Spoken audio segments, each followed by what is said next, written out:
Hello, good morning, good afternoon, good evening. I hope you are all safe and well. It is Sunday and it's time for another live stream. Good evening, everyone, or good afternoon for everyone in the chat. Just looking across. Expander, first in. How are you, my friend? Hope you're safe and well. Good evening, Eric. Mike Bergen. William Tam. Audio Geek. I love that name. It's a great name for an FTV. TS13FPV, I like that. That's not too bad. Bobby Bags, Brutus, Rody, Failsafe. Hello, my friend. How are you? Tom Lazy, Jody, Ali, Bobby Bags, Macvision. Hello, hello, hello, hello, everyone else. Now, tonight we're going to be talking about some things. It's a bit quieter at the moment, so it's going to give us a chance to have a bit more of a chat and less of a rant about things that have been going on like in the last few weeks. As always with these streams, they're as much a QA as anything, probably tonight more than any. So if you do have any questions, put them in the chat. I will try to answer them. If you want to make sure your question is seen, I've stole that directly from the great son himself, Mr. Bardwell, you can use the super chat option as well. Now, how has everyone been? I hope you've all had a great week. I've had a really weird week. I will be honest. It has not been one of the best. For many reasons. Many reasons. Not one thing specific.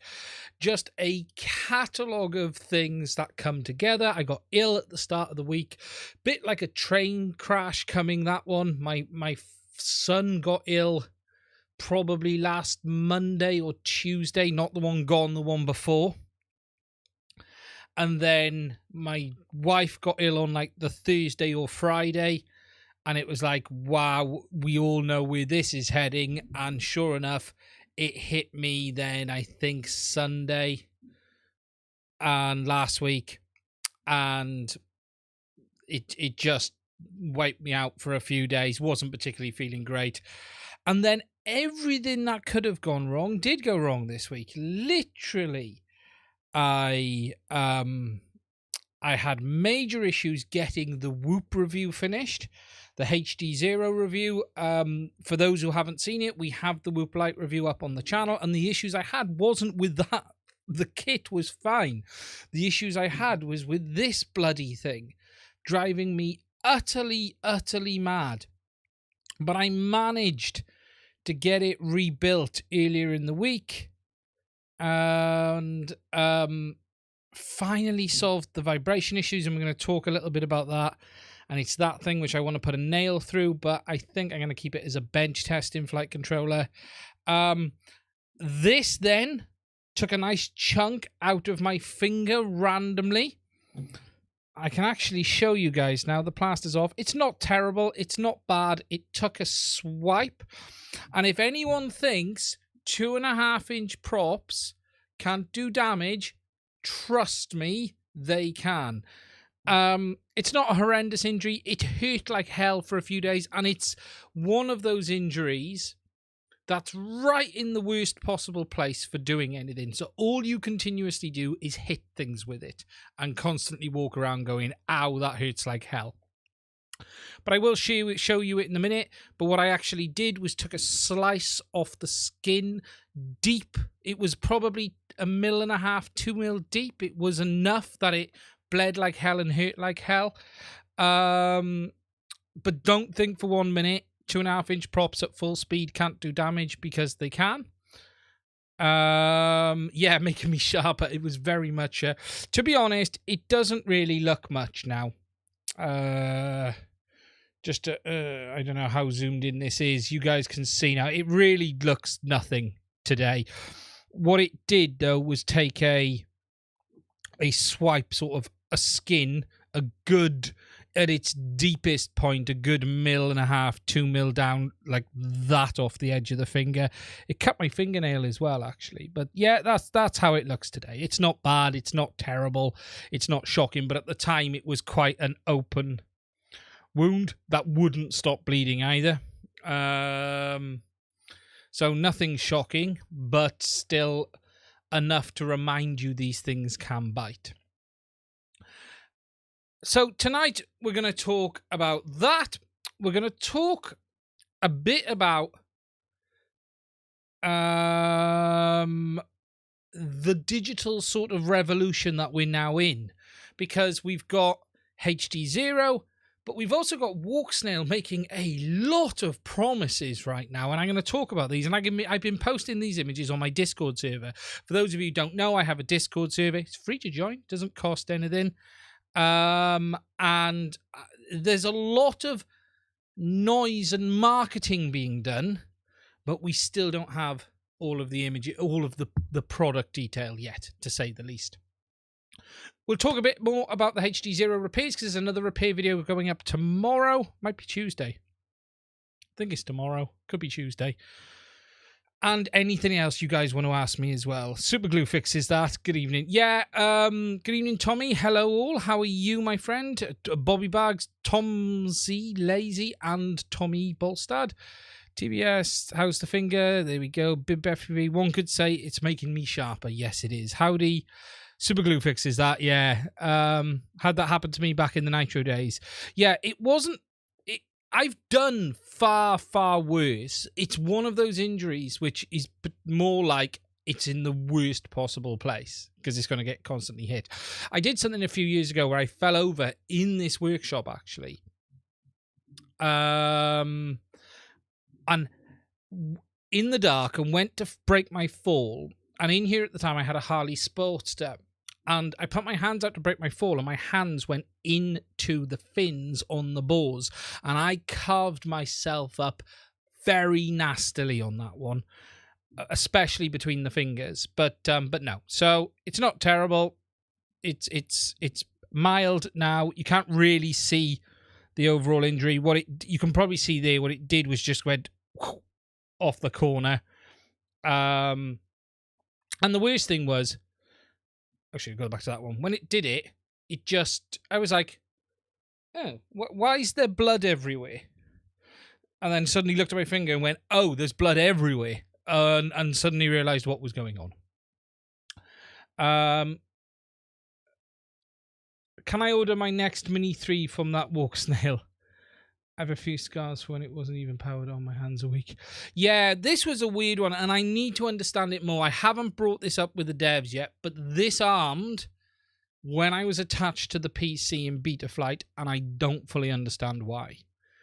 I was doing the configuration for the arming modes because I'd completely reset it, and I tested it, and it actually armed. Now, the reason I had a battery attached was because the flight controller I've now put in it doesn't power the RX without battery power or power it from USB.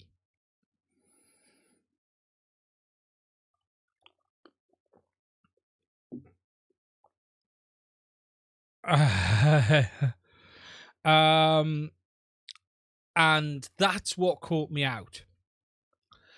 And what was happening was my finger got in the way of it. But I don't know. It's a weird quirk. I need to understand more.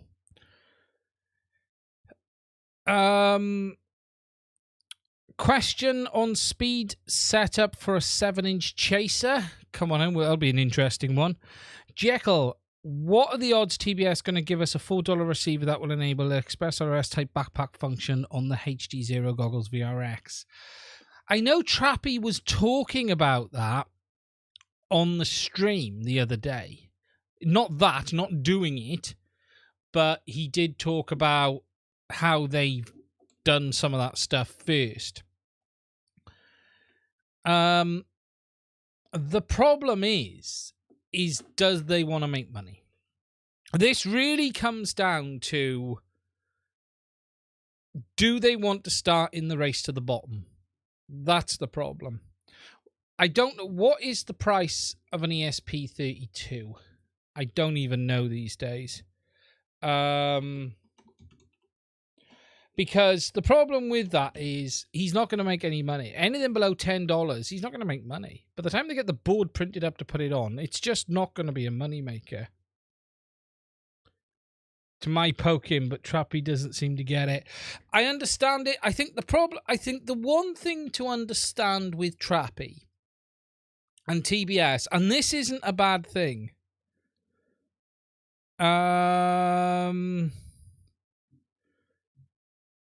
He is very much in the camp of, well, look, if we're not going to make money, why wouldn't we do it? And he is a business after all. And I get that. And it isn't a bad thing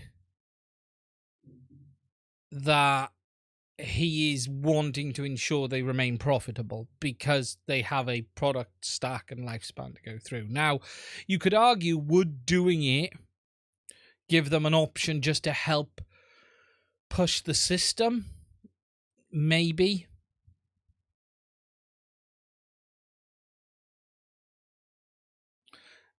It would make more sense if he just made whatever they need compatible with the ESP32 and use that hardware.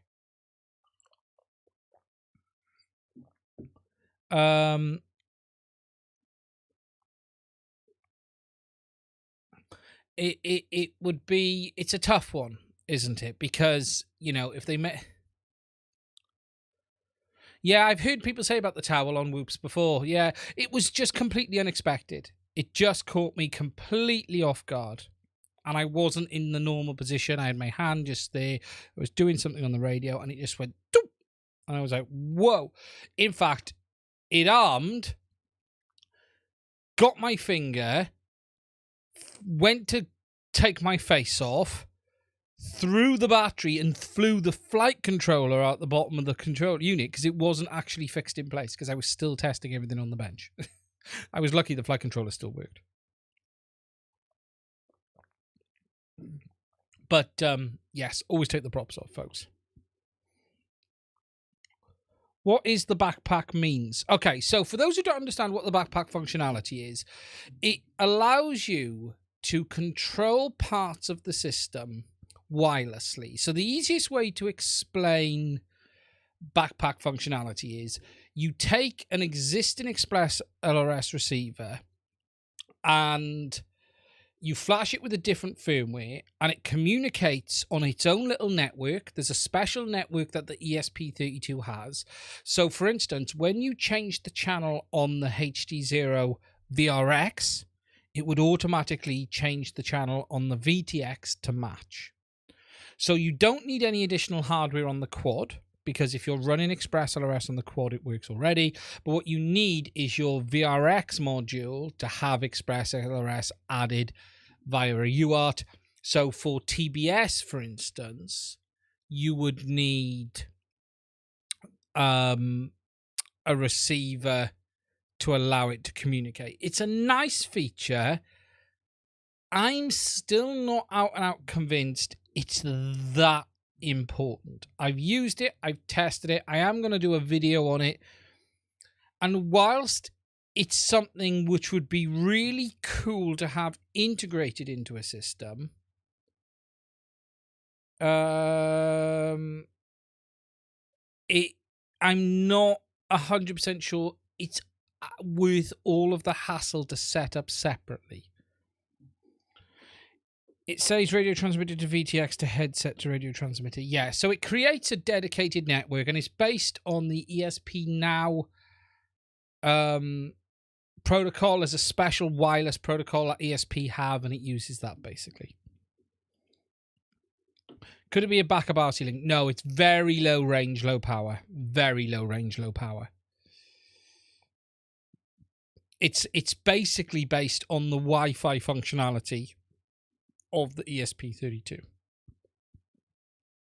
Will this be possible for anything? Is yeah, they do it, but you have to use their receiver, don't you? Just doing the setup is enough reason alone to get it. I think it's a nice feature.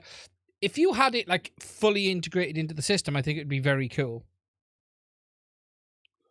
Out on the bike, just got in. He's going to kill the old man. Hiya, Jason. How are you? It's a nice function.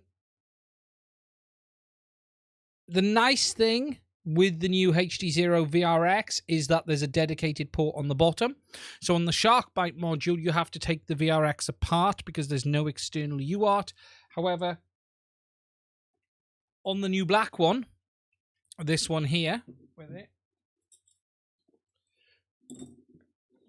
on the new black one, there is a dedicated UART on the bottom here.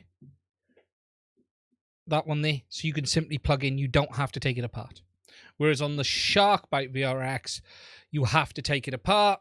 Let me just show you where you go.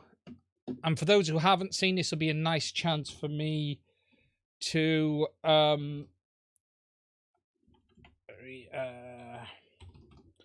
promote repair.wiki again, because I've uploaded a bit more stuff onto repair.wiki this week.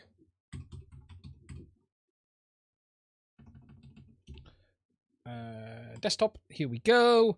Ooh. Hello. We have no camera. Where's it gone? Sorry, I'm trying to read. Oh, great. NVIDIA's playing up. Oh, I love it when it does this. Okay, ignore the no camera a minute. So on repair.wiki, if we go under here, I've updated the Fat Shark Sharkbite VRX module, and we've got the images on here. So when you strip this down and go into this one here, look, is a UART. Let me zoom in just to show you guys. So on the inside of the backboard, there's a UART. You actually only have to take the back cover off to get to this. You don't have to take the boards out of the unit to do it. You can actually just take the back cover off, because this is the back of the PCB here. You've got ground RXTX, so the UART is located right there on the back. So it is fairly easy to get to, but it's not plug and play like on the new VRX. On the new VRX, we've got it underneath, but you can get to it from just taking the back off, because there's the firmware update switch. If you were to rotate the image 180 degrees, that would be the correct way up. For some reason, I've put the image upside down on the website. That's good of it, isn't it? Doesn't really make a difference. But you've got to solder onto those UARTs. Whereas on this one now, you can just go into that dedicated port on the bottom, and they include a harness with that already for doing it. Now, whilst I'm on here, I'll just share with you guys a bit more what I've done on repair.wiki. This week, you've got the Fat Shark VRX module with the repair information on here now as well for the blown fuse, if that goes. So that's all added on there as well. I've then made some changes. You've got the new HDZero one is up. So the images of that are now in place as well. Look. This is the inside of the black one. All done. All here, ready to rock and roll. All added. You can't go too high res on these, unfortunately, but they are all up there now. The website has a file size limit of 2 megs, unfortunately. But they are up there. And then we've got the known issue section, which we don't have any yet on this one. And then I've added the new VTXs, and I've moved some stuff around here now as well. So we've got the Race V1, proper images of the Race V1 added. We've got front and back. Electrical engineer, I am an electrical engineer by trade. Electromechanical, technically. Electronic and technically electronic and electromechanical. I've done both. We've got the Race 2 uploaded. We've got the new Whoop light. Not sure I should have done that yet, but we have, with the Whoop light camera. We've then got the 2-layer board, and then I've tidied things up. We've had a gentleman put up an image on how to do the UFL repair on the HDZero VTX, and I've put some diagnostic info up on the VTXs as well. So we've got the cracked MIPI chip, which is a common occurrence on this one because people put the cable tie through here for securing. And I've also put in the voltage regulation that fails on here, and it also fails on the Whoop VTX as well. So that's all been updated. And I also talk about the test pads that are located on it too. So that's all been done. So I'm slowly getting more and more up there as well. Do I know about the issue with the 3D model in mode in beta flight? We tried it last week on a few quads. No idea.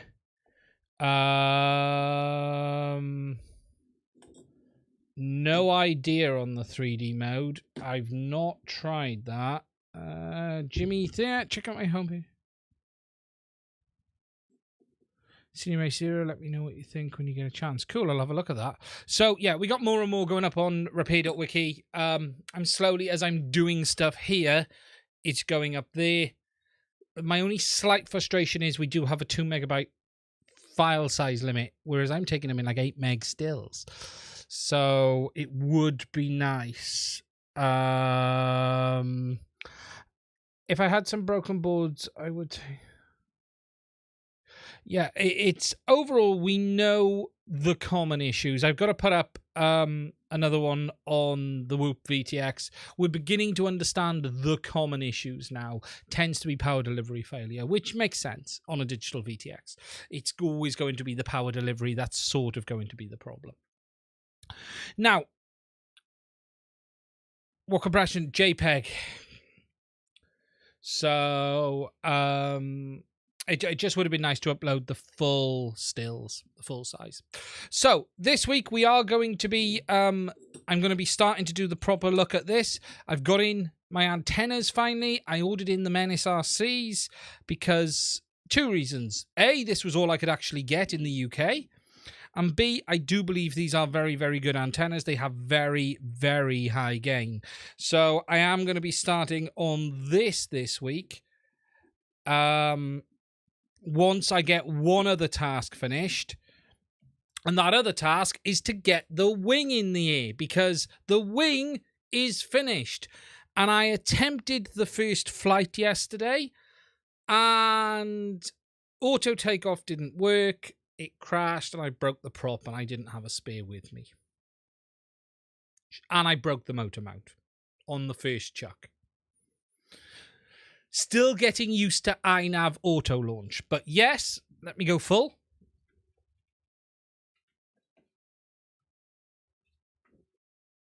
The wing is done. Now, Ben at 3DXR kindly sent me the kit on this, the AR Wing Pro. I've had so many problems with this build.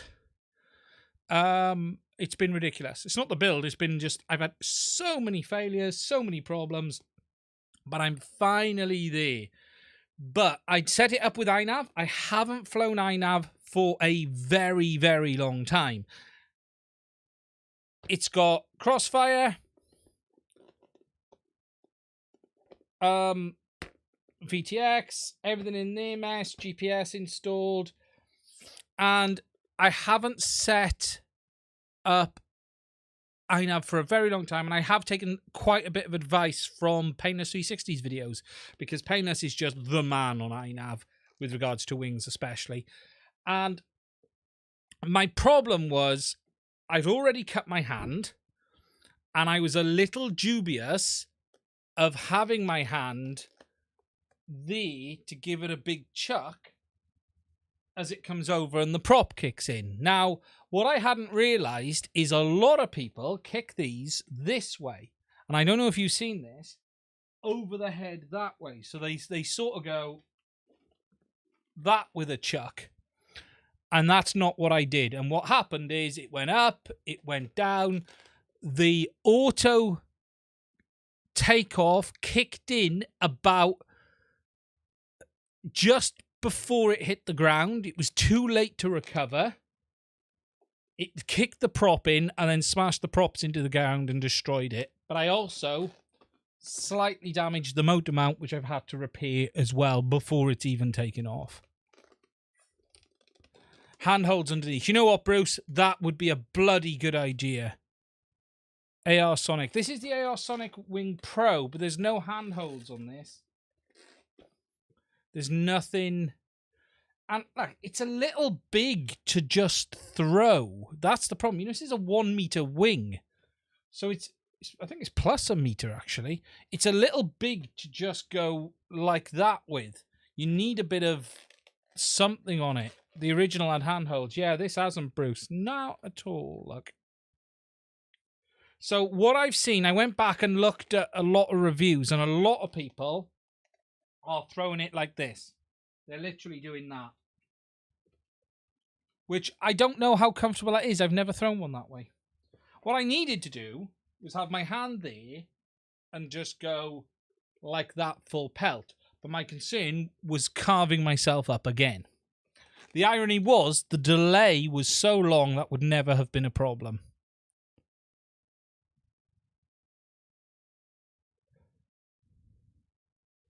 Throw like a frisbee. It seems a bit big to frisbee. Throw it by the wing.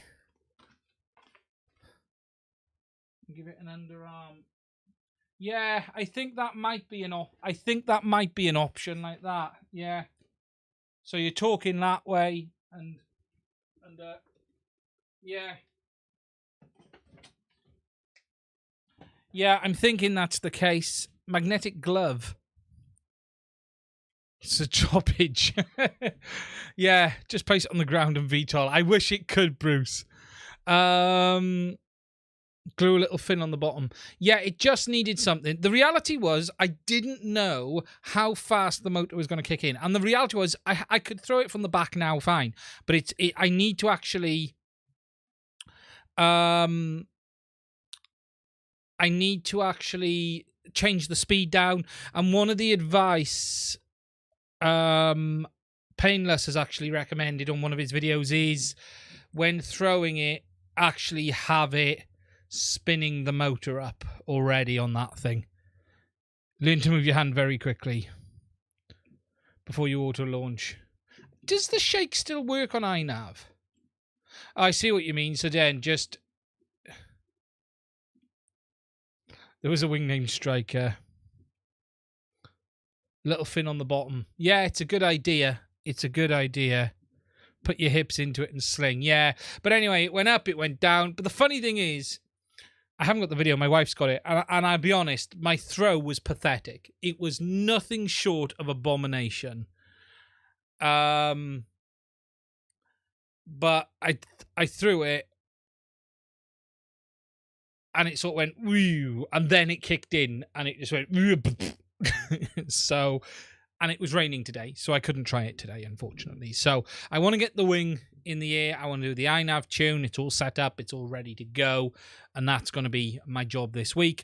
And then we're going to be concentrating on a couple of other things. Put a little fin on the bottom or a tiny pole on the top and then check it's not hungry before launch. Nancy boy throw. I didn't give it much. And loosen up the auto launch. Yeah, I need to really take it down. It took way too long to kick in. Way too long to kick in. But what I'm going to do, I've decided to kick the auto prop motor into something like a slower speed, so it just then kicks and goes. It's a big old wing to toss. That's the problem. And I haven't flown a wing for a very long time. I haven't been flying planes for a while. Build a sled like the V1 had. So it just needs... it's ready to go. It's been rebuilt. It's done. It's fixed. I've got a folding prop on it now. Because the only thing I was thinking... I don't really want to break a prop on landing either. Okay, in theory, the prop should just shift out the way on landing. What really broke it was it kicked the prop into the ground.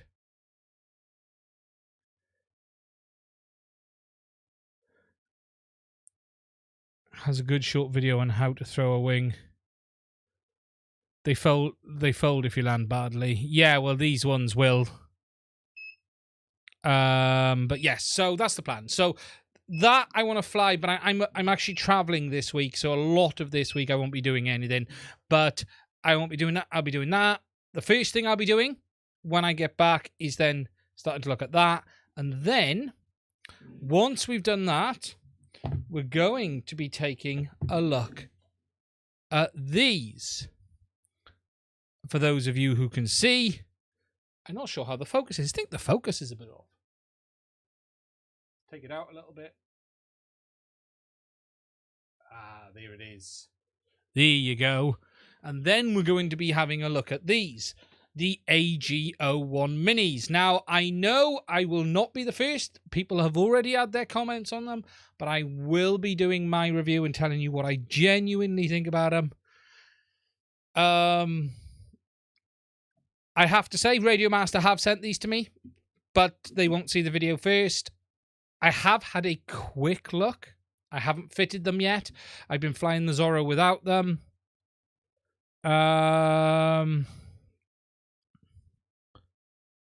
Yeah, I haven't. Trappy didn't have. I spoke to Trappy. I am going to get the new gimbals for the Mambo, but I need to reply to Trappy and send him some money, basically. But I will be getting them. But these, I have had a quick look on them. They come in these nice little boxes. I've taken this one out of the bag already. This is one of the minis. So you can see them there. The one thing, a couple of things I'll mention on it already is you get the better stick ends with these already compared to the original stick ends. I did say I found the original sticks anemic, whereas this has got the better stick ends on as standard. There is no question. They feel very solid. There is no question about that at all. The build quality feels good. Nice and solid. So it's going to be interesting to see what they're like. It really is going to be interesting to see about what they're actually like to use in the real world. Yeah, say if you get these without having to get their other stick ends, it saves you some money. Much better. Much better. It's got the decent ones on already, so you don't have to spend on that. They're nice. They got the nice. They are very sticky compared to the others. So far, they feel good. We will have to see. I have to review them. We have to get them fitted. Get them on. I don't know. Are both the same? I haven't actually opened the other one. Are they both sprung out the factory already? I don't know. Are they both in the same position? They are expensive. They are an expensive upgrade. I'm having an issue with my two fiddies, where after I punch out, it feels like air mode is off when I get the throttle, but the gains control after a second. Air mode on. Any ideas? Ooh, that's a bit strange. Is this sprung as well? Yes. So they basically come identically. They are stiffer out the box than the standard radios, but I can't comment on what they're capable of compared to the others. So they have just come in. There's more springs in the bottom as well, if I recall. I just saw an additional spring. I don't. They give you spare springs. I don't know if they're any different tension. We'll have to look at that when we do the review. The T16s are different gimbals. Yeah, the T16s are definitely different ones. The AG01 minis are, I think, are they 99? They are almost the same price as the radio. They'll fit the T12 and the Zorro. They do fit the D12 and the Zorro. And I have to say, there is no great reason to take... No, he basically said he didn't have any, but he might be able to scratch me round a set. Everything they had was in production, is basically what he said to me.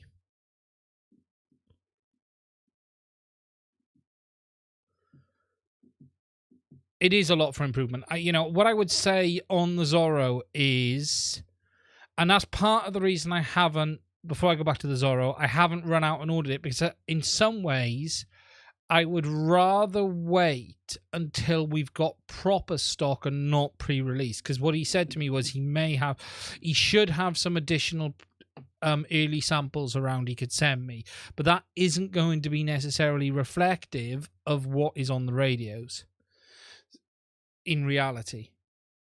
So at the end of the day, I sort of thought, well, actually, I might just wait until they go on the store and buy them and review them then. That's what I have then thought. Because there's no point me having something which isn't reflective of what the real world is at the end of the day. As for the Zorro, the gimbals on the Zorro are very good already. There is not a great need to just have them for the sake of it. What you have to decide is, do you want to sort of make a premium Zorro? Because the thing to understand with the T16 is, you know, the TX16, they're all basically the same radio. When you buy the upper models, the lower models, the overall radio is the same. You're not getting a higher quality PCB or better electronics, or, you know, you're paying for bling. That is the basic reality. When you buy the upper TX16 Mark IIs, you're paying for bling, such as the gimbals, such as the faceplate, such as the sides. The base radio and switches is exactly the same. So the nice thing with the Zorro, and I will say this, is if you want to get the budget version, you get the budget version, which is it's gone over 100 now. Price has gone up a little bit. But then if you want to turn things a bit more premium, you can. And that is, I do like that method. I do think that's quite good, that you can if you want to. You know, if you want the gimbals to be more solid, you want them to feel slightly better, you can have that in that platform. It's giving you the option. Is it expensive? Yes, it's an expensive upgrade on a $100 radio. It'll be nice when if they release a version. I say when, but I don't know if they are. If Radio Master do release a Zorro with the sticks as standard at the factory, that could definitely be a better value position for people. The battery can become an issue. You know, I ran out again the other day. I've got used to the battery issue somewhat, in the sense of I'm having to charge the quad batteries all the time.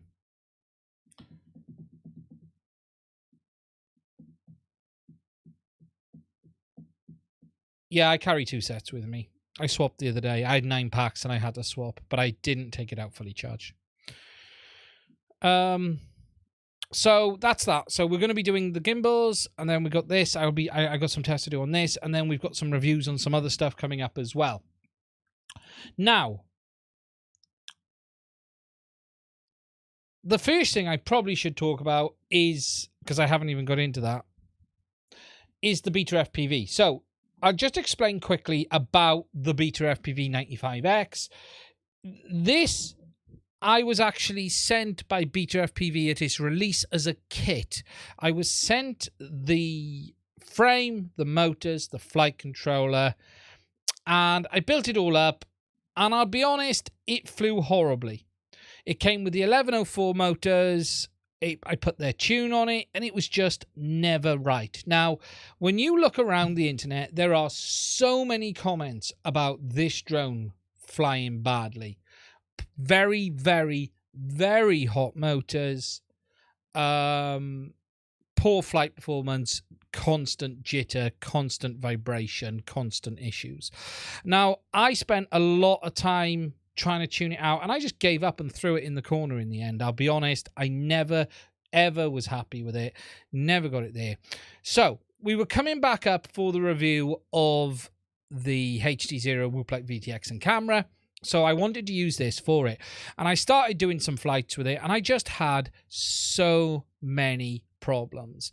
I tried loads of things, including 3D printing a custom bracket for the front camera lock on the vibration mounts to try and help. I even did that, but that didn't really work. And anyway, I tried in the end then Chris Ross's tune on it, which I burnt the motor out. Cheers, Chris. But it turns out Chris's tune was designed for new motors, which I didn't even know existed. I'll be honest, because I hadn't been following what was going on. And that was these, which are on it now, the 1404s. So I burnt the motor out, spoke with Chris, and he was like, well, no wonder you burnt the motor out, because that tune was for the 1404 motors. And I went, what 1404 motors? And then I realized that BetaFPV, after releasing, changed all of the motors. So put the new motors on it, took it back out again, ordered the motors this week. They came Tuesday, put them on, flew it. So much more power. If you've got one of these with 1102 motors or 1104s, the second you put the 1404s on it, my God, 1404s, the Gemfan 3-blade pops, it is a beast compared to what it was before. However, no matter what I did, it was constantly jittering and vibrating. Even in here, I could fly it here. I wish I'd have filmed it. It was sitting there like this. Just constantly.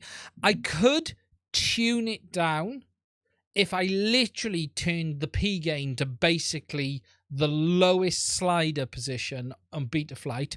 I could make it jitter like very slowly, but it was still doing it. But no matter what I did, there was jitter. And I tried, I flied, and you can see it in the footage. I took the HDZero footage, and it's just constant.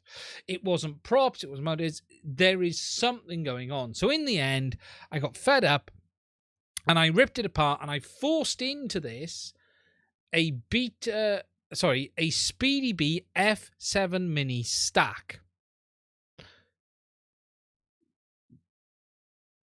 I got into it, I custom printed a bracket, forced in a BetaFPV F7 Mini, and oh my God, it is a different drone.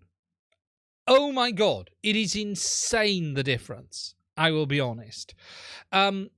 I'll also say it is undescribable how hot the motors would get on this before. So let me find the picture of what I actually did, because we literally shoehorned in a new set of motors, shoehorned in the flight controller. Here we go, to show you guys this. So this is the early testing build. Now this is actually a flight stack that I've got in there, 20 by 20 F7 Mini, because it's what I had on the shelf. I didn't have anything. I didn't have time to reorder, and I didn't have anything else here that I could put into it that I knew would work. So we've ended up putting this in. This is actually the good one with the ESCs. It's the full size. So I ended up custom printing a 3D bracket to hold it in place. I've got Express LRS on it. We've obviously got the original VTX in the back at the moment here. And then it was a case of completely rebuilding it, jamming it all in. That's all in there now. Bending, a bit of forcing. It's in there. It goes. HDZero, the standard Whoop VTX in the back. And it's now all flying as it should. And when I say flying as it should, I mean I literally installed Betaflight 4.3. I thought I'm going to 4.3. I tried 4.3 on the last one, by the way, before anyone mentions it. I did do that. I find it. I did that. It then did that to me when it took off by itself. I just tweaked the sliders to what I thought it might be. I always chuck the feed forward up a little bit, pushed the D gain up a touch, took it to the field, and took it, started it in here first, and instantly it's just solid. It doesn't move. It doesn't wobble. It doesn't do anything. Took it to the field, and it just flies like a normal quad. It's ridiculous. So these flight controllers, I have a feeling there is something fundamentally wrong on these flight controllers, because I am not the only person to describe this issue. Lots of people have. Now, the issue is there's no black box on this, no SD card, no black box, and it just flies normally. It just flies normally. And I just don't know what else to say other than I think there is something fundamentally wrong with this toothpick flight controller.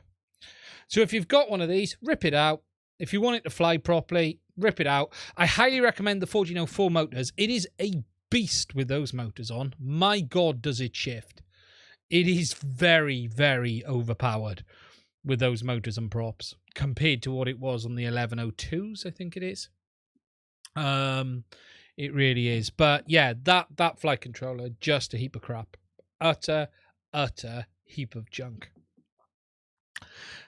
Just catch up on the chart. The ESCs have been a total mess. Yeah, they've had problems on their newer stuff. Now, the F7 Mini is fine. It's the F7 is where the ESC issues are.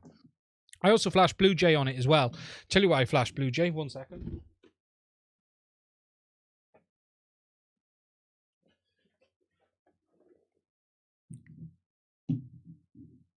I have got the props on, but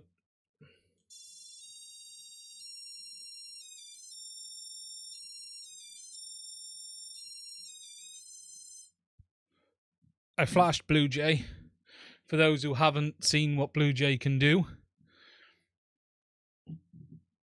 you can add that functionality, which is nice. I like that. I wish we could have that in other things as well, which is very cool. But yeah, we've got Blue Jay. We've got it's just flying. It just flies properly. So the BetaFPV 95X. Yeah, it wasn't their ESC. There was the problem was they'd chosen new. That was all a very big mess, that ESC issue, because my understanding of the Speedy Bee ESC issue was they hadn't actually done anything wrong. They'd chosen a new MCU because of the chip shortage that was meant to be supported fine in BL Heli 32, but had a habit of not working fine and setting itself on fire. Now, I know they sent out some beta firmwares, and I think it was all resolved in the end. Now, I don't recall if it was an out-and-out issue with the firmware or it was a combination. But my understanding was it's probably not out-and-out fair to blame Speedy Bee, but they probably should have done more testing.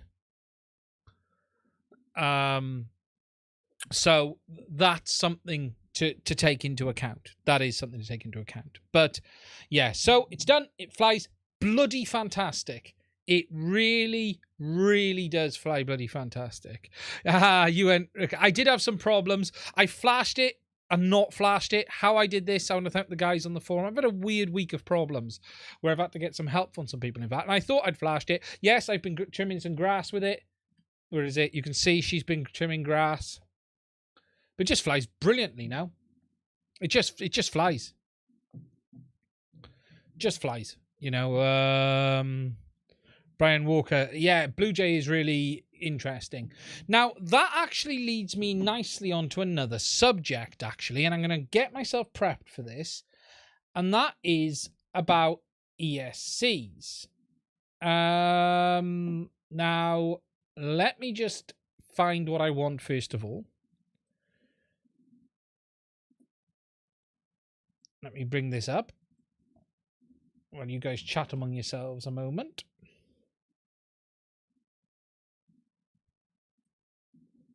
I'll bring that up. There we go. And that is a nice push into some talk about ESCs and the new firmware that has been made as a sort of competitor to BL Heli 32. Now, if you guys haven't seen this, there is a new firmware on the block called AM32 Multi-Rotor ESC firmware, and the idea of it is to again take the mantle forward on ESCs. Now, BL Heli 32 isn't open source off the top of my head, whereas BL Heli S was. BL Heli 32 isn't open source off. I think I've got that right. But the idea of this is to now take things forward and again move ESC firmware into the open source region. Now, if you guys haven't seen this, the project is called AM32 Multi-Rotor ESC firmware. It is an open source project that is designed for 32-bit based ESCs. The idea of it is to basically bring things moving forward and push development forward and try to somewhat get it back into the open space again like it has been with other things. It's designed to be upgraded through Betaflight pass-throughs, PWM, D-Shot 3 and 600, bidirectional D-Shot, KISS ESC telemetry support, variable PWM, and sinusoidal startup mode, which is designed for great larger motors. Now, the idea of this is to basically give the community, again, another open source firmware, and it is starting to be shipped on ESCs from the likes of SkyStars. Now, if you haven't heard of these guys, these guys are starting to make some really nice hardware. I'd not really heard of them till recently. And then when you have a look at some of the stuff they're doing, they're starting to make some really nice stuff. But they're also shipping with AM32 firmware. And you can see it that they've got it on their ESCs and it is available. It seems like the Espresso OS of ESCs, that's probably a fair comment to make. I believe BL Heli 32 is not open source, if I'm correct. Can someone confirm that for me in the chat? I can't remember 100%, but I don't believe BL Heli 32 is open source. I think it's closed source. There has been, we've had BL Heli S, which has had a push forward with the likes of Blue Jay, which again has brought that a step forward, but that hasn't been doing it. It's not been massive changes in Blue Jay. It's nice to see. It's got a lot of the stuff. BL Heli S is open. I think BL Heli S is open and BL Heli 32 isn't. That's as I understand it. But the idea of this is AM32 is open source. So, as my understanding is, it is a full open source project allowing people to get involved. Target list as of April 21, you can see here is the list of targets that it's available for. So FCs, they've listed some here. So you've got some iFlights, T-Motors, the Mambas, and then you got the hardware grouping and the type of hardware you can use it with there. So it's good to see. And they explain about how to do the firmware and everything like that. But it's nice to see it move forward. But no, my understanding is it is open source.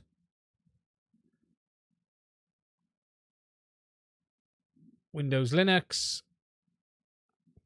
And you can use the online ESC configurator to flash or change the settings as well, which is a really cool feature. Again, just like with Blue Jay, you can use this for doing it too. If you haven't seen this, this allows you to do all your ESC configuration via this too. So it's quite good that we're starting to see again things push forward. Again, an open source ESC software is a very, very good thing. Is a very, very good thing. Already running Simon K, but yeah, it's good to see. And I'll be honest, something crazy. I always struggle to find BL Heli 32, the latest version. I always struggle to find out where it should be coming from. And the website, the links I get always look dodgy. The links for BL Heli 32 I get, I think they normally go to Makefire. And they always look dodgy. Every single time to me. I'm always sitting here thinking, I'm going to get caught on one of these one day. Good evening, Peppermint.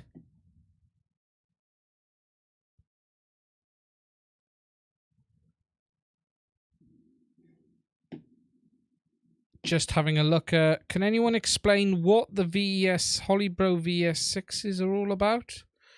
Have I heard of that? It rings a bell. Let me just have a look. Oh.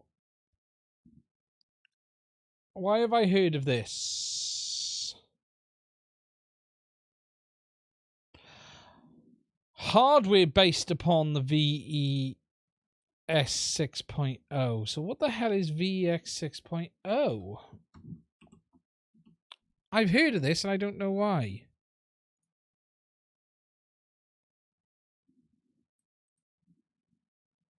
The VESC project. Here we go. Is it this?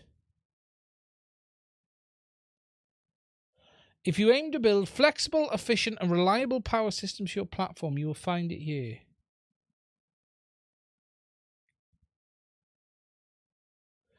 So again, this looks.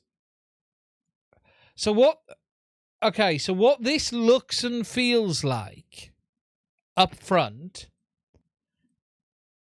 What this really looks and feels like is PX4 hardware standard and software. That's what this feels like. Documentation, VS hardware, VSX6 PDF. Here we go. So, yeah. So it's a standardized wiring diagram layout for the chipsets and hardware, which would then run their software. So the way that feels is just an ESC capable of using censored motors, so it can be used to field for FOC power control, which goes, what that feels like is a standard like PX4. If anyone's come across PX4, so what they'll tell you is you should use this microcontroller with all of the pins going to these locations for this setup on this firmware, and it will comply with this, and then you can call it a VESC standard. Very much reminds me of the old FMU PX4 standards for the Pixhawk flight controllers.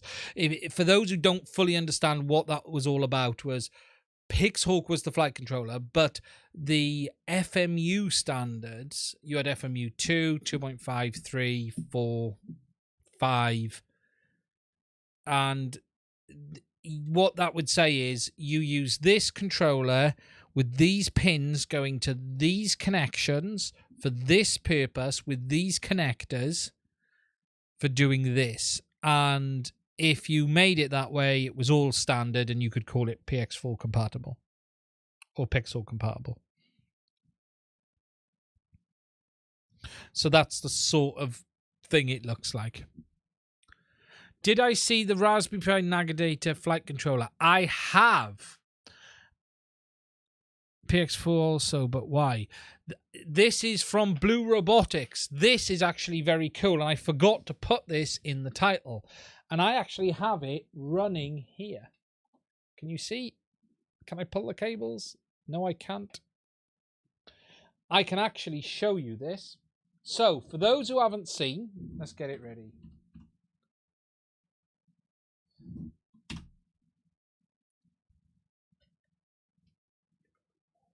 I knew I wanted to talk about something tonight, and I couldn't think about it.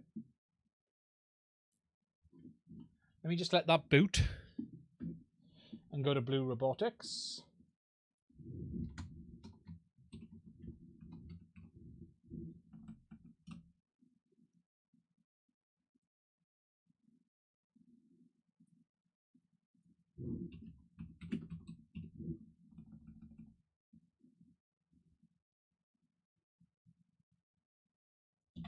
Get to the page.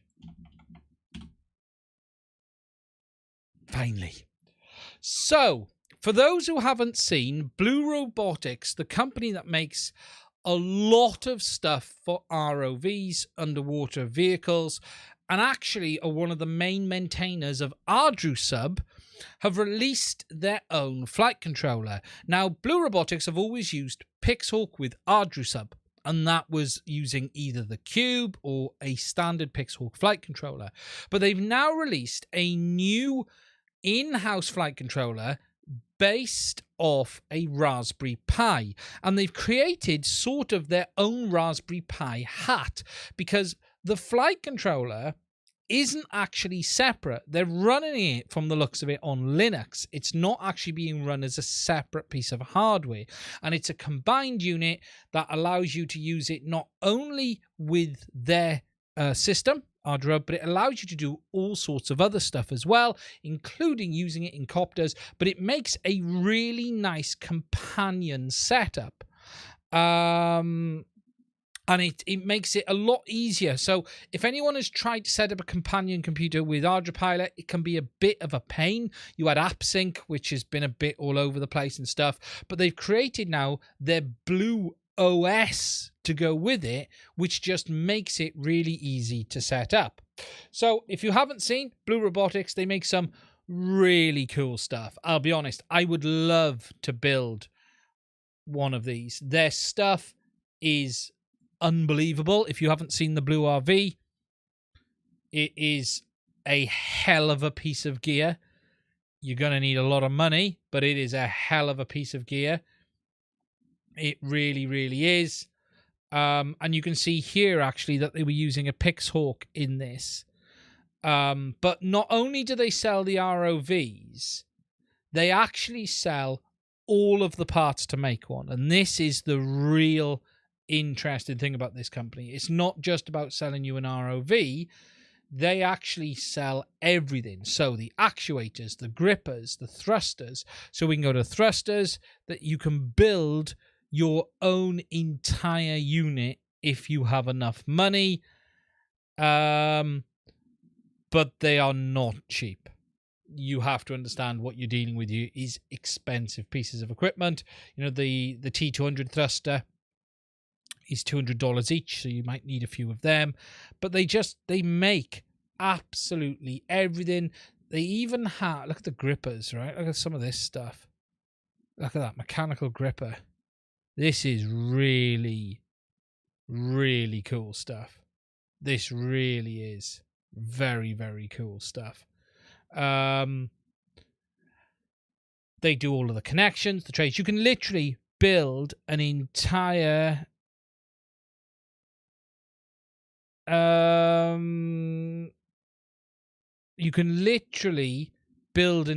aircraft. Well, underwater ROV from this. It really, really is super, super interesting. But the nice thing is their new autopilot. So if we go into, if I go back to the homepage, there's a link to it on the homepage. And it is this, the Navigator flight controller. Now, it's based off a Raspberry Pi 4. And it's somewhat of a hat. Here it is here. It's like a hat for the Pi 4. They've designed their own heatsink. They've show you it there, the whole kit.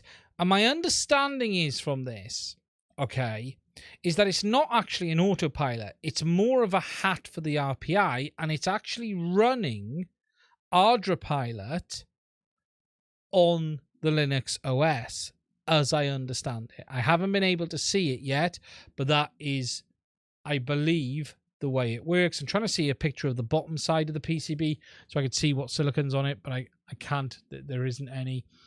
Now, the cool thing about this is they also have their own open source OS called Blue OS, which you run, which allows you to actually set the system up and go from there. Now, just to show you this, I have actually set up Blue OS already. This is it here.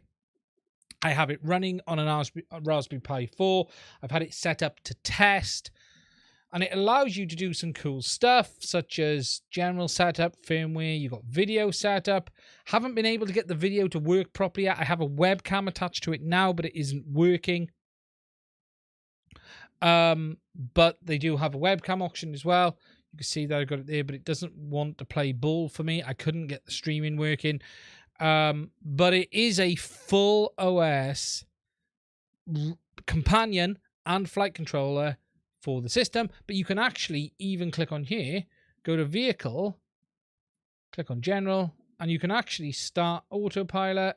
You can change the board, and you can even run SITL and then connect to it from Mission Planner. And you can actually do it all that way. Now, I have actually sent Blue Robotics an email because I would love to check this out. I would love to have a proper play with this. So I have sent them an email. It isn't cheap. I will be honest. This isn't cheap. The hat and kit is like £300-400. But it is something quite cool. It's designed for their Blue OS, and it will run ArduPilot directly as well. So if you haven't seen it, it's well worth a look. Catching up on the chat. Can you not cut the pictures into smaller parts and then post them up as parts 1, 2, 3, 4? The pictures. Mainstream. Is he talking to me or someone else?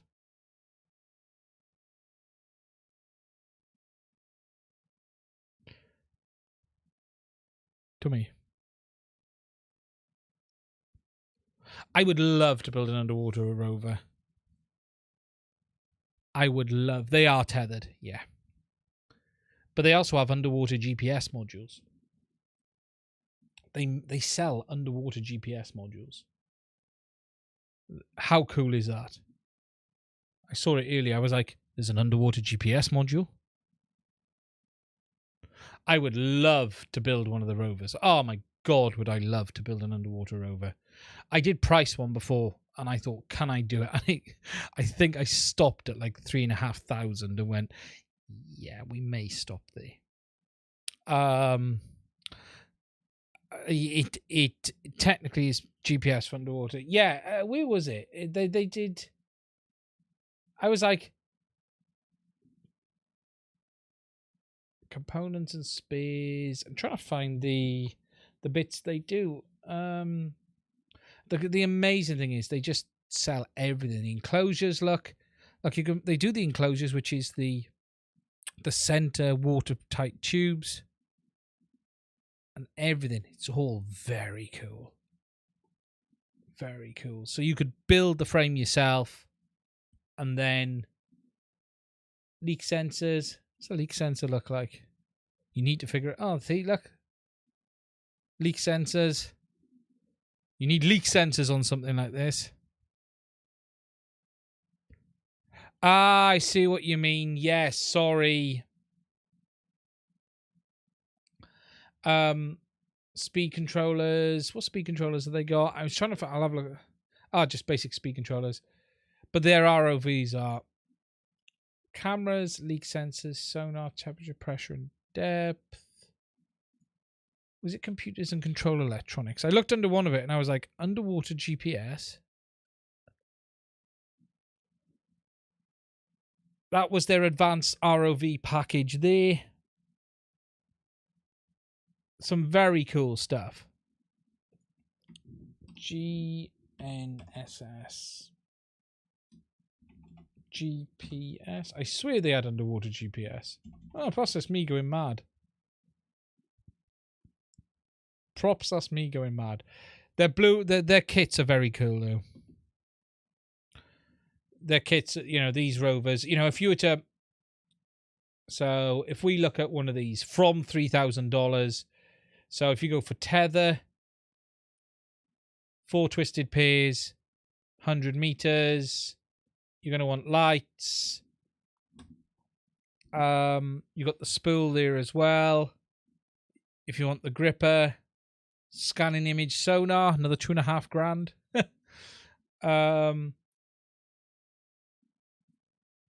Yeah, you're up to like $5,000. Very, very cool pieces of kit.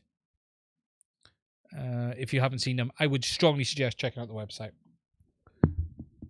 It really is cool. Mike Bergman, is there a good instruction video on setting up ExpressRS with your home Wi-Fi network? JB did one and then set it up on his Android phone. It would be cool to see the instruction do it on the PC.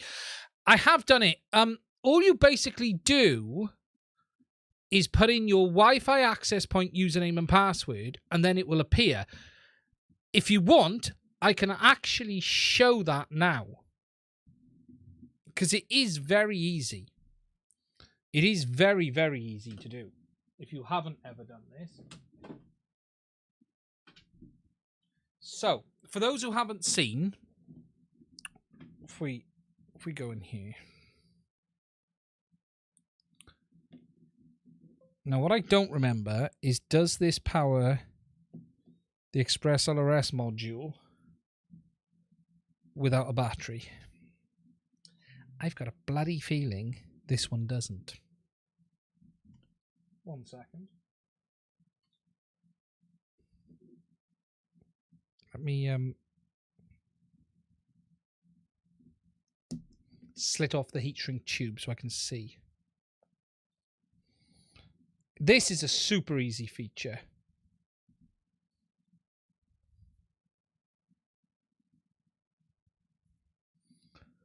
Madman XFPV.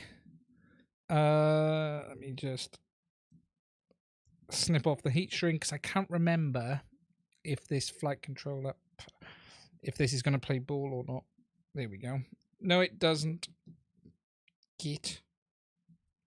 Okay, that's going to hold me back.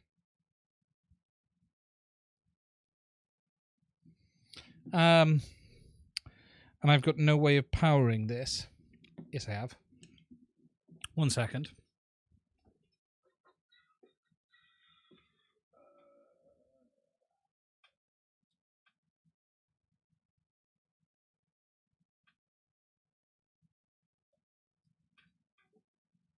There we go. 1 second.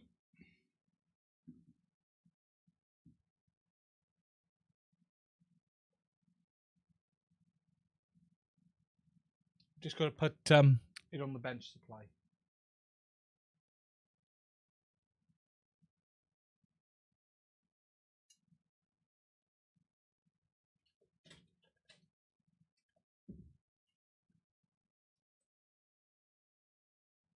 Cool. Okay, that's fired up. Sorry about that. Okay, so what we want is the ExpressLRS configurator. And now I gotta remember what my Wi-Fi network is. No, later, go away. So, to do this, all you need to actually do is, so we'll flash 2.5. What VTX, what ExpressLRS is this? I think that's an EP1. I'm trying to figure out what unit it actually is. 1 second.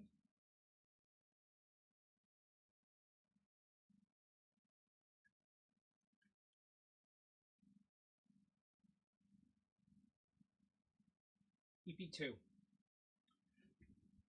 Ah, bugger, I've just had a wire fall off. What's the chances of that? Good job the soldering iron's plugged in.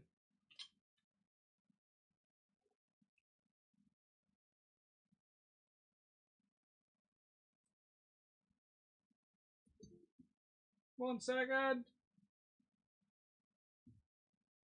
Why is it these things always happen live?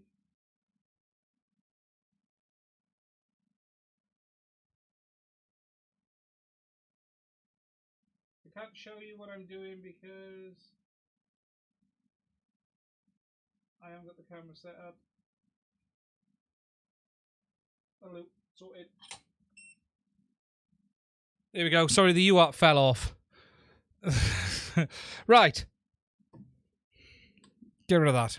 So, this is an EP2. So, what is it? It is a Happy Model 2.4. EP 2.4 receiver. Okay, so we've got over here the Wi-Fi network. No one saw that. Is that the current Wi-Fi network? Let me check.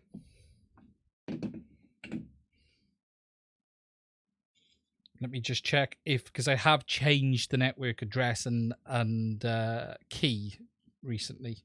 So, okay. So all you do in this area over here is that is now correct. Actually, it's the Wi-Fi network we've got here. So in the home Wi-Fi SSID, you put your SSID for your Wi-Fi. In the home Wi-Fi password, you put your password in. Now I'm going to take that off because the password I see is actually wrong. So don't worry, but I need to unshow it so I can have a look what it is. Yeah. 2 seconds. There we go. I've reset it. So we then need to plug into the serial port. And we'll flash this.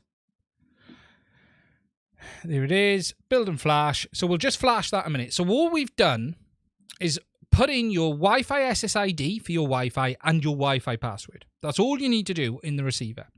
Okay? So we'll just wait a minute. It's doing the build. You guys don't need to see that while it's doing that. We'll give it a second. And then once it's done that, I'll let it reboot. I'll let it then connect, and then I'll show you where it should connect in ExpressLRS. And it really is that simple. Yeah, I could do that with repair.wiki. That's the only other option, is do it in that way. Yeah, that is an option. But it just means me going back and doing all of the work again. Blackbug Digital. I just want to say a massive thank you for the super chat. I don't know what that is, money-wise. Oh, what's going on there? Look at that. That says I'm programming. Wow. That's weird. Did you see that? Did that come through on the stream?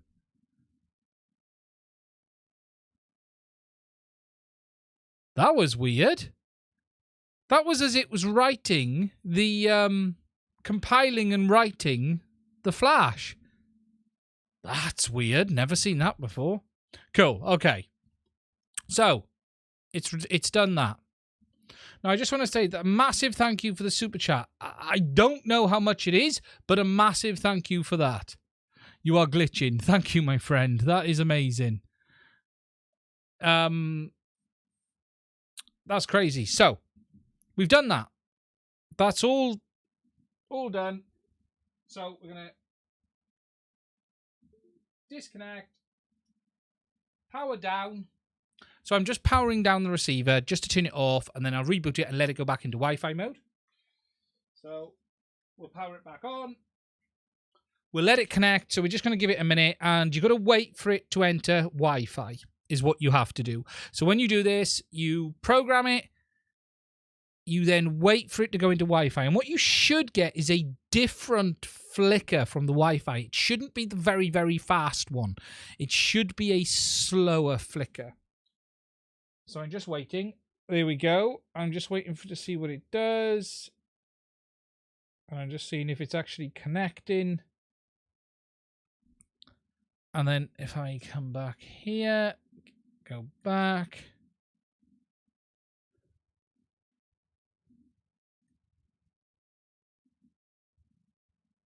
And we'll just wait to see if it actually connects to my router. Now, the thing to also understand with this is signal isn't very strong on this. It isn't something that's very, very strong. When you're doing this, you might need... Just waiting. Doesn't look like it's connected, which is bizarre, because it should have.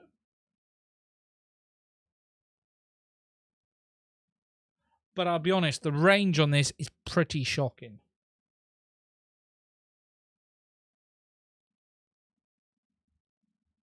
That doesn't look like that's connected, because I've got the very rapid flash, not the slower one. Let me just check. I have got the SSIDs and stuff right, because I changed my network stuff quite regularly here.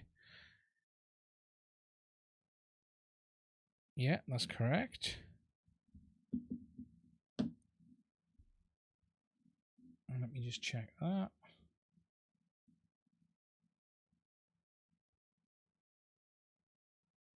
Yeah, that should be working. Let's power him down again and power him on, just to see if it kicks in.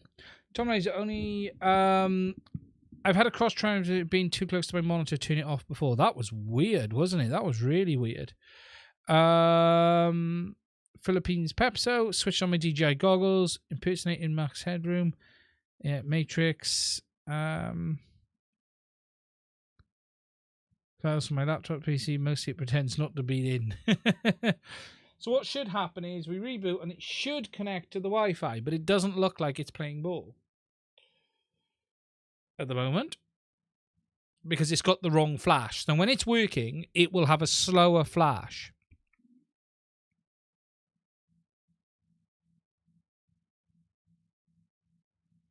Let me just check I didn't change my Wi-Fi key. I might have changed my key and not known. It could be that I've changed the Wi-Fi key and not actually remembered what I've done. Let me just check.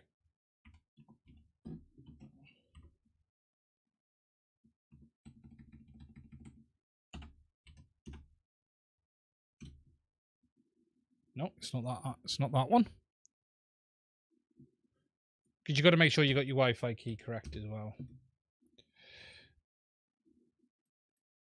I'm just logging into the router in the workshop, just to see what I've actually set the key to, because I might have changed it.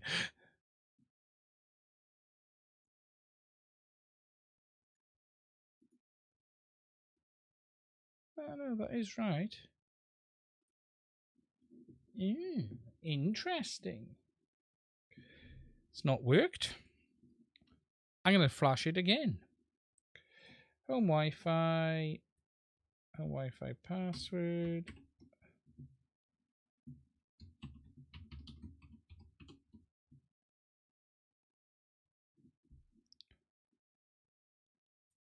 BetaFPV pass-through. But you do have to make sure that when you do it, it is...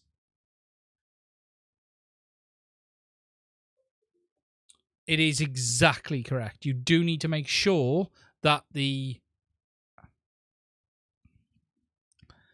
SSID, auto Wi-Fi interval, 20 seconds, lock on face connection. That's all fine.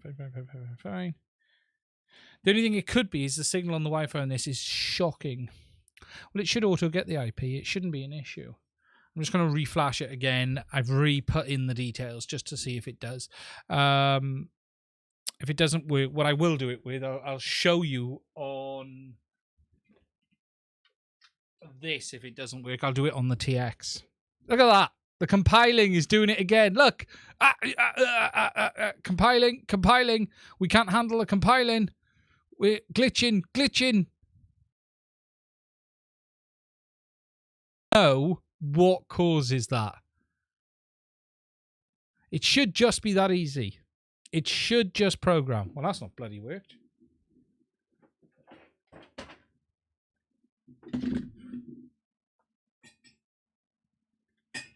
Let's do it on the TX. It's the same process on the VTX and the TX. So,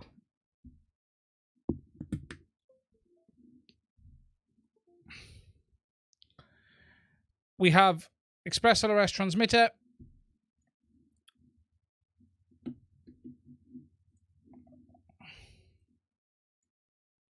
So again, what we're going to do is this time we're going to select BetaFPV 2.4,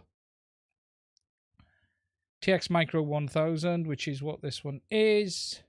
So again, on this one, you can see I've gone down here. And what we need to do is auto Wi-Fi on interval, home SSID, home password.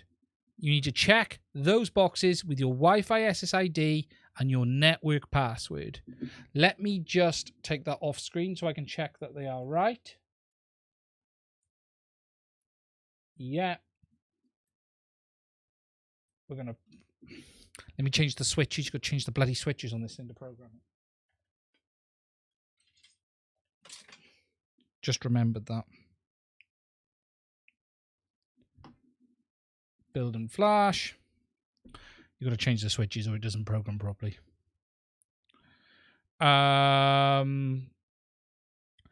Hey Eric, how are you, my friend? How's everything?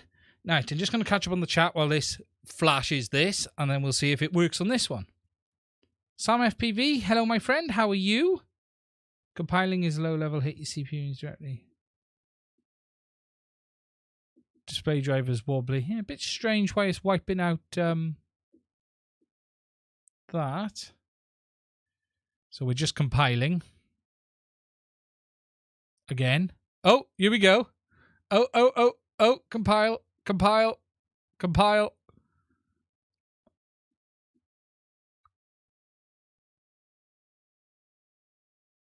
There's a glitch in the matrix.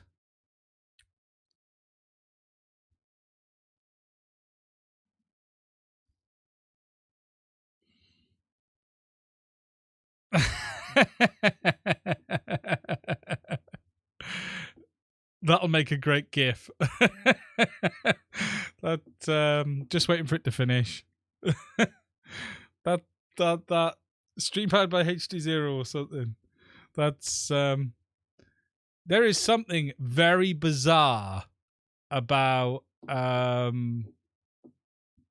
is this going to program? Have I got the switches in the right position? This looks worryingly slow. With all broken FPV streams.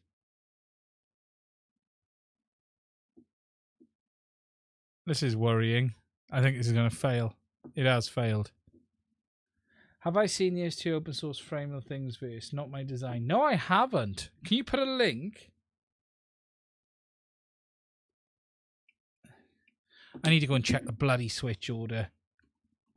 Only BetaFPV put a switch order. A switch beta. This should have been 2 minutes. Electronics, Express LRS. RCTX modules. I can't remember the switch order on the back.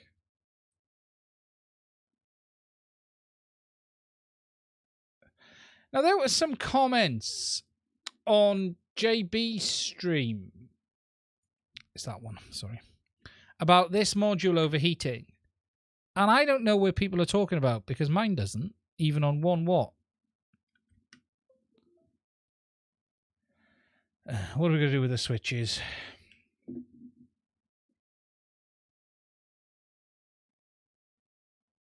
Right, update firmware. 1 and 2 on. 1 and 2 on. 3 and 4 off. 5 and 6 off. Oh, there we go. I had it in the wrong one. Retry. It's my fault.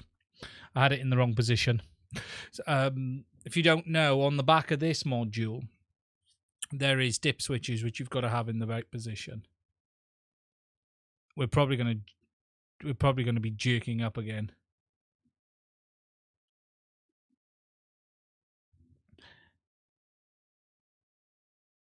But if anyone's got out the same module, no issues overheating even at 1 watt. Yeah, I know. I don't know what... There was quite a bit of talk on this on JB's stream earlier, and I have no idea what people are talking about on this module.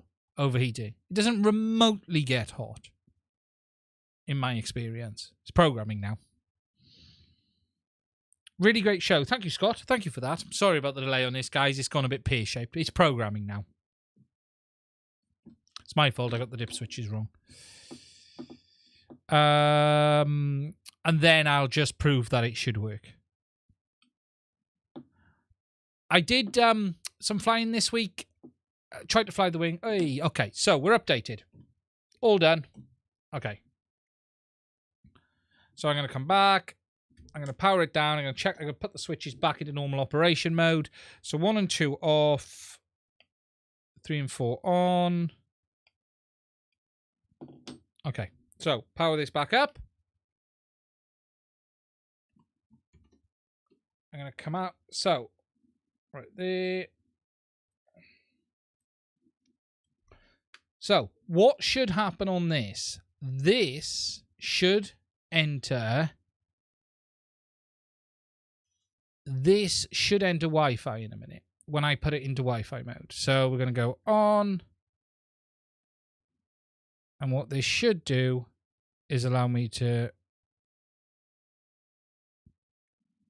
go into Wi-Fi. There we go. So I've done nothing. If I scroll down, it's appeared down here. So when this system works, take that off again. I'm going to power it down. Nothing seen. Just to show, powered it down. That's now vanished on the desktop. So what I'm going to do, plug this in now. It's plugged in. You heard the beep from the Windows. And just wait. It's not letting me send the entire link.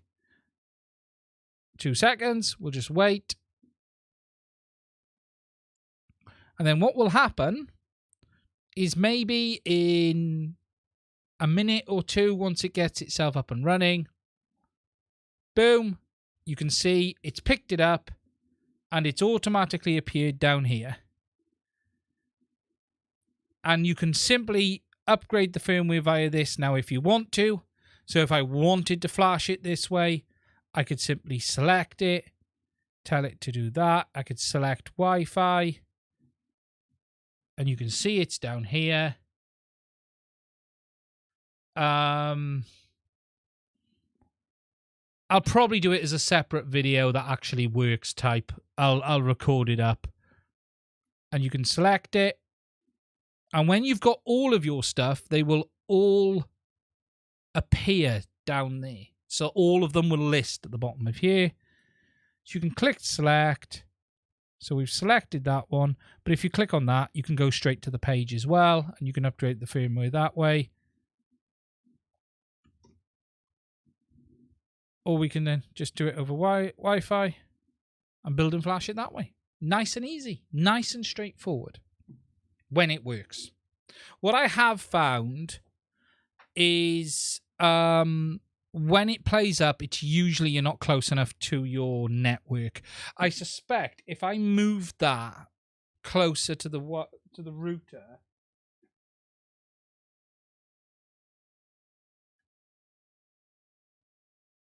it's interesting. Why is that given up?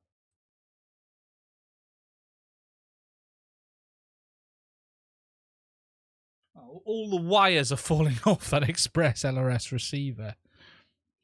That's funny. Okay, so that's how you do that. Sorry, we got there in the end. CB Runner, things. Okay, so CB Runner showed something on Thingiverse. Let's have a look at this, shall we? Let me grab the number on the chat. Thingiverse. So this is a new quad. Now, Bruce, are you still here? I want to know what that Cinewhoop was you said as well. Let me just go on Thingiverse, search Thingiverse for that.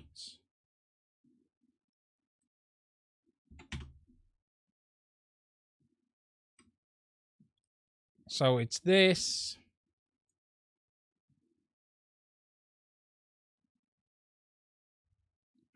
So this is a 3D printed frame. It's an open source design concept allowing users a fully 3D printed light performance quadcopter with limited specifications, 20-minute flight time on 2S. So it's more like a traditional quad looking at this. So you've got a carbon fiber section in the middle with all of the other bits with 18650 clip-ins. Very nice. It's quite cool, isn't it? Vista hung underneath.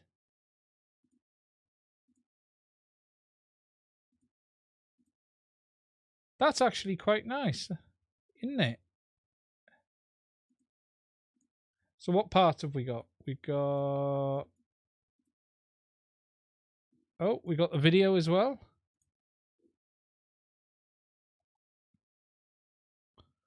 So it's an 186.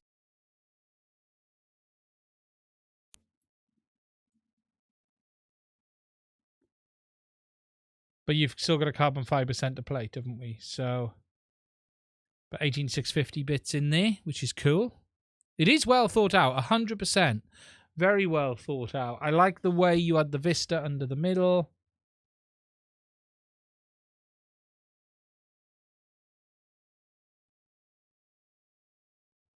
That's very cool.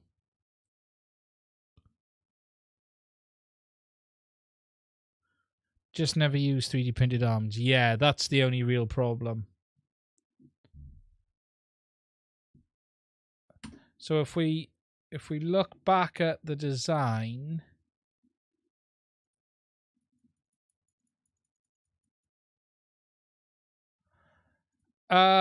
things are that's very cool. I need to have a proper look at that. That's very cool. I'll put a link to that in the chat, because if I do it, it will appear for those who haven't seen. There you go. That's very cool. The Gep RC one. Yeah, I wouldn't mind having a look at that myself. Actually, that one. We need to be released. Hence my DIY CNC mill. Yes. That's cool. I wouldn't mind. So sorry, I've lost my mouse. Come back. Where are you? Update design 621. Come out. That's very cool. That's very cool indeed. The shadow of the quad doesn't look like the quad. So that's that on that. Okay. We've discussed BetaFPV's issues. We've discussed that. Digital, I was just going to talk a bit about before I wrap this one up. Oh, we have the 29 subs milestone around the corner. We're heading towards 30. The last thing I was just going to talk about is the digital revolution that we're sort of on the cusp of. Now, for those who watched the channel this week, I did the HDZero video on the new Whoop Light VTX. But what's really interesting is some of the stuff that's been coming out from Walksnail on a product you can't buy yet. And that is very much this race towards smaller aircraft, because even the Walksnail guys, and I've been posting the images on my Discord server, have been talking a bit about this. So if you hadn't seen, they released this image of a Whoop with their new VTX in. They then released this image. Let's make that bigger again. Oh God, it's gone on the wrong screen. Again with their VTX in the bottom. Trying again to show it as big as they can. And then they put this up, which again, let me move that to the right screen and then make that bigger, is a Flywoo Avatar Cine Race 20 quad, which again has their VTX in the bottom. Now, what's really interesting is they are clearly on a massive, massive push on this. They really are on a massive push. The question is, will the product deliver? And that's the bit we don't know. But there's definitely a push from all the manufacturers now for this smaller, lighter platform. Just like on the HDZero with this camera, you know, this camera weighs just 1.5 grams. It's not perfect by any means, but it weighs just 1.5 grams. So we're getting more and more systems getting smaller and smaller, and we really are on the cusp of a big push on smaller, lighter digital. We've got it from HDZero. Clearly, Walk Snail are leveraging Cadex's contacts, I would say, because we're seeing a lot of this sort of stuff being shown from other manufacturers. You know, we've got multiple different designs here being shown. I posted all of these on my Discord server, so you got this one there. Good night, Scott. Stay safe. We'll be finishing up now in a minute anyway. And you've got this one here as well. So they're clearly on a push. They are clearly pushing forward. And if the avatar system delivers, you are probably going to see a big push on smaller and lighter digital. And add to that what the it's not Avatar, it's the DJI I've forgotten what the wording is. Avatar. We need 1S HDZero, but I don't need 1S VGS from him. We now have 1S HDZero. The new Whoop Light is 1S. That's the great thing. So we are seeing DJI, I'm not convinced. Everything I know says we're not going to see what people think we're going to see.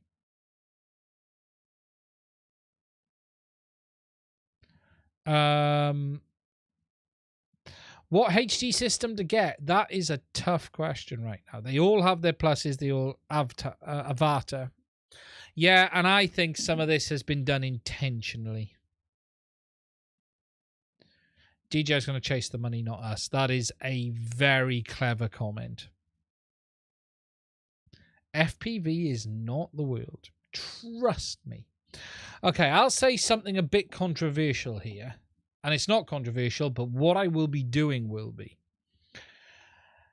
I'm going to come off this for this, because I'm going to cut this. So, DJI releasing a Whoop on will they introduce a new digital FPV system for FPV? I'm not convinced we'll see a new digital FPV system, but what I will say is this. DJI is all about chasing the market, but also creating a market for their products. They are very good at building brand types. And what I can say to you is, with the release of the DJI FPV drone, they were very much targeting a very specific audience. I can tell you this because I was meant to be part of the launch and saw all the marketing materials. I don't know if I'm still under NDA for what I'm going to say on some of this stuff. I'm not going to show what I was sent, but what I can promise you is this, that they were aiming at Mavic users who want a bit more of a thrill. It was not about FPV pilots. We didn't exist to them. Now, DJI closed down their affiliate program to everyone a while back. I was a member of that affiliate program for quite some time. In fact, I was one of the very early people, so much so I even was interviewed by DJI for it on DJI Forum and sort of helped promote it as well. As a, you know, if you want to get involved, it's here. Not promote doing bad things, but just, hey, they have an affiliate program and this is the system. Now, they kicked everyone out of it, including me and everyone else. They reopened it. I have reapplied twice, and they have not even replied to my emails. I have even reached out to a senior member at DJI to say, hey, what is going on with a number of things, including this walk snail thing, but also, can you give the guys at the affiliate scheme a poke? They haven't even replied. And that person has chose not to reply to me as well. So I'm going to be doing a video in the next week or so. When I'm ready, I got some stuff I need to make sure, where I'm going to talk you through everything on this. How it works, how you shouldn't believe some of the reviews that are out there because there is money on the table for the correct amount of engagement. I'm not saying people are being bought, but what I'm saying is if your engagement numbers suit DJI, then there is an amount of credit on the table for you. What that means is you are incentivized to only say good things. Now, there is a reason I stepped away from the DJI launch. I have the messages. I have what was said. But what the thing to understand in all of this is DJI will only go where the money is, and FPV is not it. I can promise you that. It's an interesting market. FPV for the masses, not FPV for us. We know what we're doing. We too know what we're doing. We're not the customer they want. Trust me, we are not the customer they want. But I'm going to do it all. And I'm even going to show you how much money I made. I will even show you how much income I had from the affiliate scheme, as long as I can find the data, because they've gone and deleted it from the website as well. But I have openly reached out to DJI 3 times, and they have completely ignored my requests. So, if that's the case, I'm just going to say how it is. I would like to have rejoined the scheme simply to give another option as I did in the past. And it was there for people to be able to use it genuinely. But they are choosing to not even reply to the messages on it, which I think is frankly terrible. You can always reply as a company. They have every right to say, no, we don't want you involved, but they should at least reply. So I am going to be doing a video on why does DJI hate me? And that's because I tell the truth. And that's why I stepped out. And what I can promise you is this. When I stepped away from the FPV drone launch, financially, I would have been much better off shutting my mouth and staying involved. I can promise you that. It was close to 3 digits on the table. So, when you're watching these early reviews, when you're watching these people who are telling you how good the product is, the camera drone, how amazing it does this, how great it does that, remember, there is benefits for positive engagement. That is how the system works. So we're going to be talking about it. We're going to talk about it. I've waited. I've tried to reach out.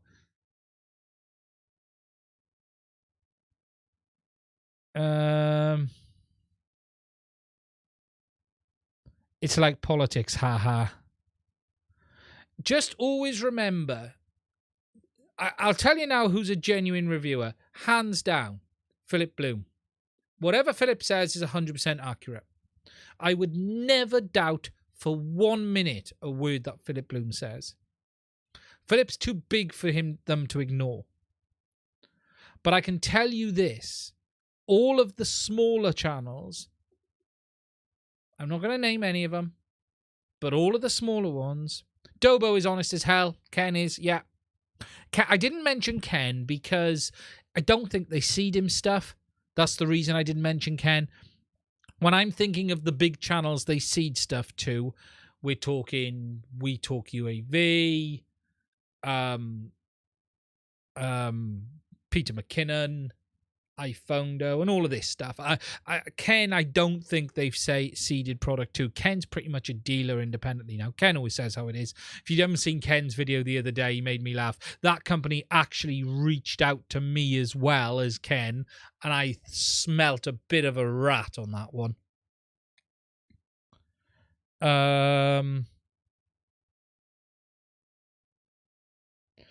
No company trying to get your money should ever be trusted. I've said this before on RC groups. Even does with camera reviews. I think Peter McKinnon's a bit different, actually. What I would say about Peter McKinnon is Peter McKinnon tends to not be a review. What I will say about Peter McKinnon is he will sit there and say this video is sponsored by DJI and talk about the product. Now, I'm okay with that because he sits there and tells you this video is sponsored by DJI. Or it says at the start this video is sponsored by DJI. I think any video that says sponsored by, you've got to accept it's by us. Up front. That's a real simple position to take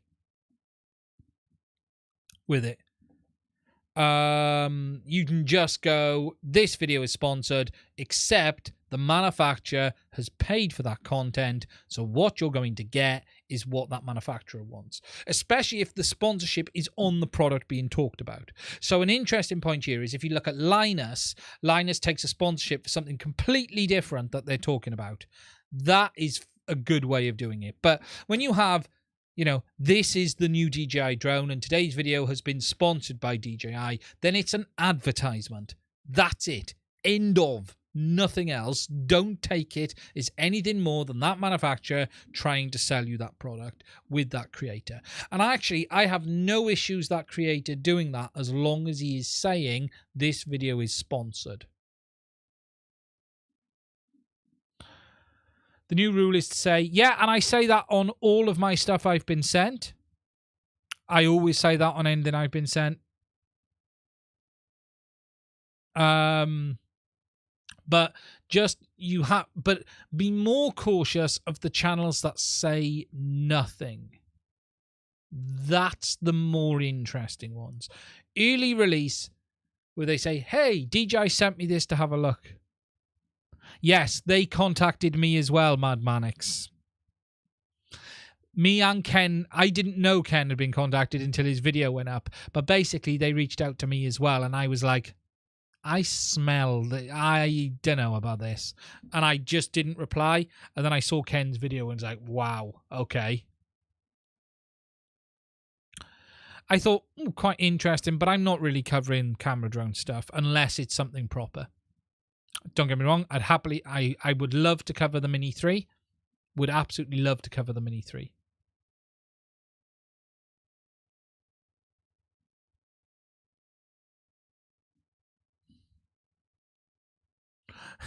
Bot Grinder's funny. He does make me laugh, does the bot man. He really does. So, there will be a video going on that, and it's going to be a bit of a rant piece.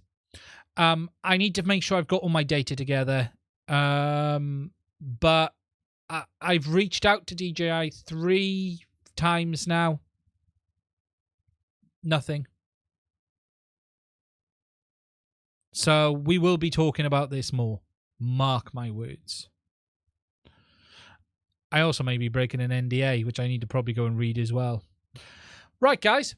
Before we go, I just want to say, if you're new here, thank you for spending some time with me. If you haven't given this video a like already, please do consider hitting that button. If you don't know already, I have a Discord server which you can join. There should be a working link in the description of this video. We also have a Patreon as well as Buy Me a Coffee account if you would like to support us as well. I want to say a massive thank you to the massive uptake in patrons. We've seen a huge improvement. Yeah, I need to dig into the NDA. It's over a year old now. So I'm not think I'm not think they're going to have to come after me on that one. It's well over a year old. So we'll have to see. Anyway, look after yourself. Stay safe. I'll be back same time, same place next week. There's a repair video on HDZero going up the middle of the week. I don't have a lot of content going up this week. I've actually run out again. I need to get on with what the stuff I've got here. Please stay safe. Look after yourselves. And I will speak to you guys again soon. Now I gotta find the button. Here it is. Press 1. Press 2.